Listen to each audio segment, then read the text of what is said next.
யாத்திராகமம் 35ஆம் அதிகாரம். மோசே இஸ்ரவேல் புத்திரராகிய சபையார் எல்லாரையும் கூடிவரச் செய்து அவர்களை நோக்கி, நீங்கள் 6 நாள் வேலை செய்ய வேண்டும், 7ஆம் நாளோ உங்களுக்கு பரிசுத்த நாளாய் இருப்பதாக. அது கர்த்தருக்கென்று ஓய்ந்திருக்கும் ஓய்வு நாள். அதிலே வேலை செய்கிறவன் எவனும் கொலை செய்யப்பட கடவன். ஓய்வு நாளில் உங்கள் வாசஸ்தலங்களில் எங்கும் நெருப்பு மூட்டாதிருப்பீர்களாக என்னும் இவ்வார்த்தைகளை கைக்கொள்ளும்படி கர்த்தர் கட்டளையிட்டார் என்றான். பின்னும் மோசே இஸ்ரவேல் புத்திரராகிய சபையார் எல்லாரையும் நோக்கி, உங்களுக்கு உண்டானதிலே கர்த்தருக்கு ஒரு காணிக்கையை கொண்டு வந்து செலுத்துங்கள். மனமுள்ளவன் எவனோ அவன் அதை கொண்டு வரட்டும். கர்த்தருக்கு செலுத்தும் காணிக்கை என்னவென்றால், பொன்னும் வெள்ளியும் வெண்கலமும் இளநீல நூலும் இரத்தாம்பர நூலும் சிவப்பு நூலும் மெல்லிய பஞ்சு நூலும் வெள்ளாட்டு மயிரும் சிவப்பு தீர்ந்த ஆட்டுக்கடாத்தோளும் தகசுத்தோளும் சீத்தி மரமும் விளக்குக்கு எண்ணெயும் அபிஷேக தைலத்துக்கு பரிமள வர்க்கங்களும் தூபத்துக்கு சுகந்த வர்க்கங்களும் ஆசாரியருடைய ஏபோத்திலும் மார்பதக்கத்திலும் பதிக்கத்தக்க கோமேதகம் முதலிய ரத்தினங்களுமே.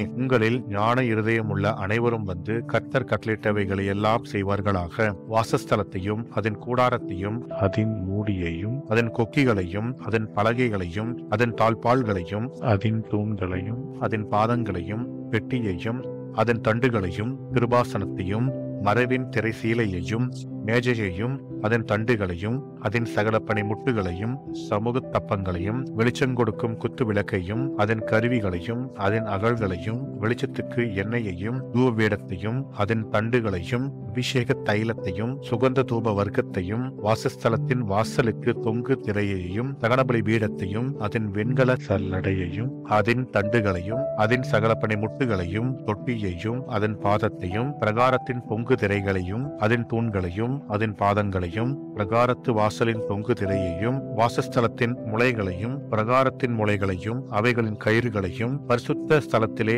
ஆராதனை செய்வதற்குரிய வஸ்திரங்களையும் ஆசாரியர் ஊழியம் செய்கிற ஆரோனின் பரிசுத்த வஸ்திரங்களையும் அவன் குமாரரின் வஸ்திரங்களையும் அவர்கள் செய்ய கடவர்கள் என்றான். அப்பொழுது இஸ்ரவேல் புத்திரராகிய சபையார் எல்லாரும் மோசேயின் சமூகத்தை விட்டு புறப்பட்டார்கள். பின்பு எவர்களை அவர்கள் இருதயம் எழுப்பி எவர்களை அவர்கள் ஆவி உற்சாகப்படுத்தினதோ அவர்கள் எல்லாரும் ஆசரிப்பு கூடாரத்தின் வேலைக்கும் அதன் சகல ஊழியத்துக்கும் பரிசுத்த வஸ்திரங்களுக்கும் ஏற்றவைகளை கர்த்தருக்கு காணிக்கையாக கொண்டு வந்தார்கள். மனப்பூர்வம் உள்ள ஸ்திரீ புருஷர் யாவரும் ஹஸ்த கடகங்கள் காதனைகள் மோதிரங்கள் ஆரங்கள் முதலான சகலவித பொன் ஆபரணங்களையும் கொண்டு வந்தார்கள். கர்த்தருக்கு காணிக்கை செலுத்தின ஒவ்வொருவனும் பொன்னை காணிக்கையாக செலுத்தினான். இளநீல நூலையும் இரத்தாம்பர நூலையும் சிவப்பு நூலையும் மெல்லிய பஞ்சு நூலையும் வெள்ளாட்டு மயிரையும் சிவப்பு தீர்ந்த ஆட்டுக்கடாத்தோலையும் தகசுத்தோலையும் தங்களிடத்தில் வைத்திருந்த யாவரும் அவைகளை கொண்டு வந்தார்கள். வெள்ளியையும் வெண்கலத்தையும் கொடுக்கத்தக்க யாவரும் அவைகளை கர்த்தருக்கு காணிக்கையாக கொண்டு வந்தார்கள். பற்பல வேலைகளுக்கு